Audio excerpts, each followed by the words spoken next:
Kahit noong 2009 pa pumanaw si Michael Jackson, ginunita pa rin ng Pinoy fans ang kanyang kaarawan nitong August 29. Tinutukan po yan ni Bam Alegre.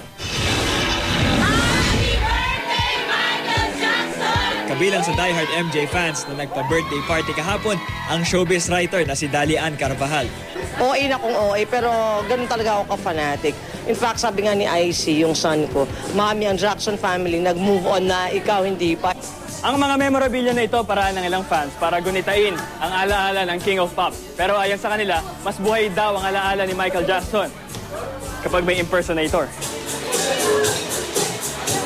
Ang impersonator naman na si Julius, pinag-aralan talaga ang bawat indak ng King of Pop. Eh yung boses niya, kaya mo bang gayahin? Oh yeah, thank you for watching. I love you.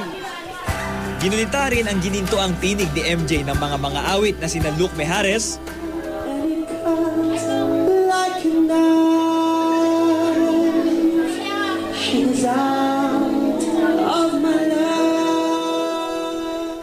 at Medwin Marfil ng bandang True Faith.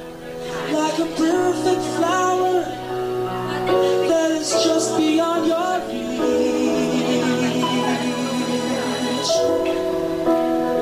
Come too soon. Bam Alegre, nakatutok 24 oras.